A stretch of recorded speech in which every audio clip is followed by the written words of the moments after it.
Man muss nicht wirklich ein Hellseher sein, um vorherzusagen, 2016 wird mal wieder ein Rekordjahr, denn es wird immer wärmer. Und wer ist schuld dran? Vielleicht ja Bertha?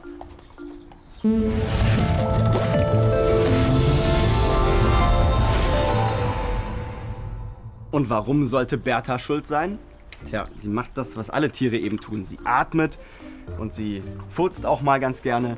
Und dabei stößt sie jede Menge Treibhausgase aus. Wissenschaftler haben sogar herausgefunden, dass unsere Nutztiere genau gleich schädlich sind für das Klima wie der komplette Transportsektor. Und was da genau passiert, das wollen wir jetzt mal checken. Das hier ist keine Home-Video-Kamera aus längst vergangenen Tagen, sondern eine CO2-Kamera. Damit kann man CO2 sichtbar machen. Es wird normalerweise verwendet, um Gaslecks zu detektieren oder um Gaslecks bei Pferden sichtbar zu machen. Wenn Bertha jetzt nämlich gleich mal schön atmet, komm, nochmal, dann sieht man es richtig aus den Nüstern qualmen. Aber das ist natürlich kein Rauch, sondern das ist das, was diese Kamera hier sichtbar macht, nämlich CO2. Bertha stößt eine Riesenmenge CO2 aus. Wenn man das mal durchrechnet, dann kommt raus, ein Mensch stößt pro Jahr ungefähr 200 bis 300 Kilogramm CO2 aus. Größere Tiere, wie zum Beispiel eine Kuh oder ein Pferd, wiegen vielleicht so 700 Kilogramm, also 10-mal so viel. Das könnte man abschätzen, dass solche Tiere dann vielleicht 2 bis 3 Tonnen CO2 pro Jahr ausstoßen. Vielleicht auch ein bisschen weniger, bewegen sich ja auch weniger. Ist aber auch völlig egal, denn dieses CO2 ist nicht das Problem. Das ist nämlich Teil eines Kreislaufs. Eine Kuh frisst Heu. Da drin ist CO2 gebunden. Dann atmet sie das immer wieder aus, die Pflanze nimmt es auf und dann geht der Kreislauf von vorne los. Das eigentliche Problem liegt da vorne.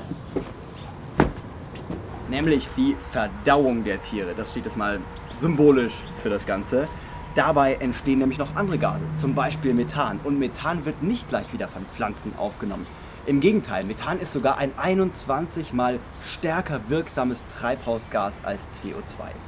Wenn man sich mal die Biomasse der Wirbeltiere auf der Welt anguckt, also einfach das Körpergewicht zusammengezählt, dann macht der Mensch 32% aus, wilde Tiere gerade mal 3% und jetzt kommt's. Nutztiere machen 65% der Biomasse aller Wirbeltiere auf der Welt aus. Und das ist eine Riesenmenge. So viel gab es noch nie in der Geschichte der Erde. Und das geht tatsächlich auf den Menschen zurück. Und hier kommt der eigentliche Killer. Und damit meine ich nicht dieses spezielle Automodell, sondern prinzipiell Autos, Flugzeuge, Schiffe und so weiter. Die stoßen natürlich auch jede Menge CO2 aus und die CO2-Kamera zeigt, was da hinten so alles rauskommt. Das Problem hier ist, das sind fossile Brennstoffe.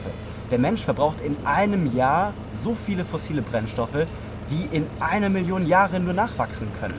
Und diese fossilen Brennstoffe sind natürlich nicht Teil eines so einfachen Kreislaufs, wie das CO2, was Bertha beispielsweise ausstößt. Was ist das Besondere an diesen Treibhausgasen CO2, Methan und Co.? Ich habe hier mal so einen kleinen Versuch aufgebaut, mal gucken, ob man es damit verstehen kann. Hier ist eine Kerze, das hier ist eine Plastikröhre, die ist abgeschlossen und hier ist eine Wärmebildkamera. Jetzt stellen wir uns mal vor, das hier ist die Atmosphäre und hier ist die Erde. Jetzt kommt hier Sonnenlicht an, die Erde wärmt sich auf, das soll die Kerze jetzt symbolisieren, und die Erde strahlt Wärme ab. Ohne Treibhausgase wäre das kein Problem. Die Wärme strahlt hier durch und man kann auch in der Wärmebildkamera deutlich die Flamme sehen. Ohne Atmosphäre würde die Lichtenergie, die von der Sonne kommt, fast komplett wieder ins Weltall reflektiert werden, als Wärmestrahlung. Die Wärme würde ins Universum geschickt werden. Jetzt ändern wir das mal und pumpen hier ein bisschen CO2 hinein, ein Treibhausgas. Das habe ich hier in so einem handelsüblichen Getränkespuler drin. Achtung.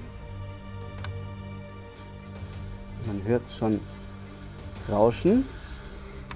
Und was sieht man auf der Wärmebildkamera? Die Flamme verschwindet. Jetzt ist die Flamme völlig weg auf dem Bild, aber natürlich ist sie noch in echt da. Warum? Das CO2 hier drin hat die Wärmestrahlung geblockt. Denn Wärmestrahlung ist eine elektromagnetische Strahlung und die Moleküle in Treibhausgasen haben genau die gleiche Resonanzfrequenz wie die Frequenz dieser elektromagnetischen Strahlung, der Wärmestrahlung. Und deshalb blockieren CO2, Methan und Co. die Wärme, die von der Erde ausgestrahlt wird. Was haltet ihr von der Story? Klimawandel durch den Menschen, alles eine große Verschwörungstheorie? Oder machen wir vielleicht doch nicht alles richtig?